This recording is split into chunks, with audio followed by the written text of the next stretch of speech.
Hey everybody, welcome back to GR Research, where we're continuing with new models that I've come out with. And I just shot a video just a little bit ago on the new desktop mini. And now we're covering the new X-Series-Bravo model. The Bravo model is going to be the next model down from the XLS Encore, which we've sold thousands of. And it's also kind of replacing the old AV1 that was in the AV series kits. We're kind of moving that model over into the X series line, and we're stepping things up to the T26 tweeter. This is one of the best dome tweeters out there that we've ever worked with. Low FS, high sensitivity, no ferrofluid. They measure consistently every time, sound fantastic. And they allow for a really low crossover point real easily. So big advantage when you go to comparing this tweeter with a lot of other tweeters in the fact that it'll play a lot lower than most dome tweeters. So a lot of that detail and resolution gets picked up more quickly by the tweeter and not have to be covered by the slower moving mass woofers. So big advantage every time we use this thing and everything.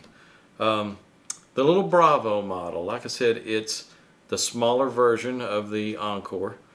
It uses the M130 woofer, which is a 5 1/4 inch woofer, which is probably, I guess, our longest standing driver that we've carried, and we've done some iterations along the way to make it a little better and a little better, but overall probably our best selling driver that we've ever had. This model is going to be offered just like the Encore, in that you can get the kit. You can get the kit in a base level form. You can get it with tube connectors. You can get it with Sonic caps. You can add MyFlex copper foil bypass caps for the tweeter circuit. I mean, if you want, you can take this little monitor to serious performance levels. I mean, compared to any monitor out there, anything, any price, I don't care.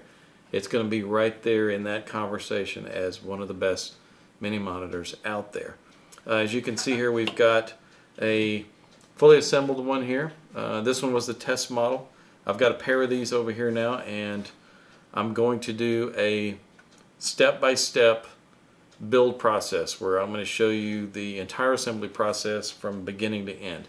Just as soon as I can make time to shoot the videos, I'm going to do that. And I didn't mention it earlier, but on the last video for the little desktop minis, I'm going to do a step-by-step video assembly in that one as well. So for you guys that are just getting into this hobby, you're new to DIY, not only was that an easy one to assemble, not only is this an easy one to assemble, but you're going to see a step-by-step video just like I did with the XLS Encore, and you'll be able to follow along the whole way, and it makes it really easy to do the whole assembly process. So all that's coming.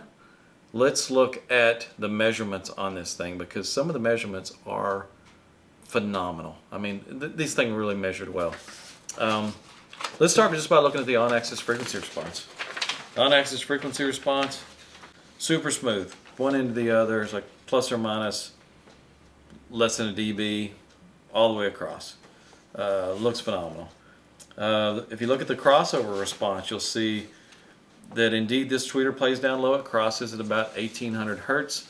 Huge advantage there. Also another big advantage with the smaller driver, we can get the acoustic centers really close. As you can see, the drivers overlap a little bit. That gets the center to center spacing on these things really close.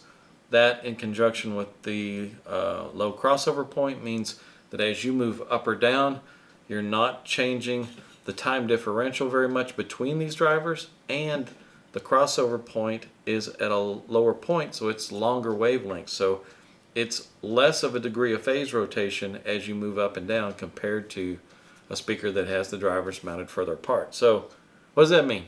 Let's look at the vertical off-axis response. And as we look at this vertical off-axis, you'll see it doesn't change.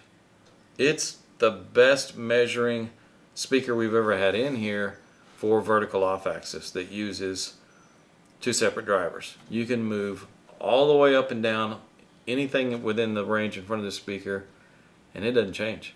It's the same frequency response all the way across. Super balanced. Look at the horizontal off-axis response. Drops off pretty evenly across the top end. Nothing bad going on there. All that looks good. Spectral decay.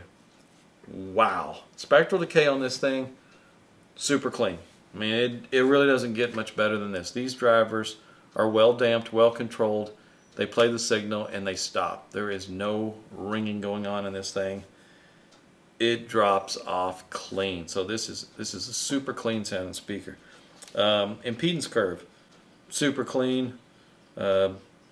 Nothing going on there that's any problem at all. Easy 8 ohm load. Drive it with anything. Sensitivity comes in right at 87 dB. So you can use this thing for your rear surround speakers. You use it for your main speakers. They're small enough you can consider putting them on a desktop. Even putting them up on a little stand on your desk, like some of the stands we're making for the Mini. It's definitely something you consider for that. If you really want a really high-end desktop speaker, go all out on these, put these things together. You will be extremely happy with these. Cost-wise, I still have to put the numbers together, but knowing what I know, knowing how simple the crossover was on these things, that I think it'll come in about $10 or so, maybe $20 cheaper than the XLS Encore, which uses the bigger 6.5 inch diameter woofer. But in those price ranges, so super affordable, easy kit to build. You can build these yourselves. You can order the flat packs, or you can order the cabinets like you see here, completely assembled and ready to roll. And all those options will be available for you. So looking forward to releasing this. I'm waiting on inductors to get here on this, and I'm waiting for some Sonicaps that are still in production. It's going to be a couple weeks out before those Sonicaps get here. And then we'll get this thing up on the web page where you can start clicking on it and ordering it. It's going to be a popular model, and I'm anxious to get it out there. I know you guys are going to love it. That's it for this little introduction video here. Stay tuned for more upgrades that are coming up and all that kind of stuff. Again, hit the subscribe button if you haven't, and we'll see you guys in the next video.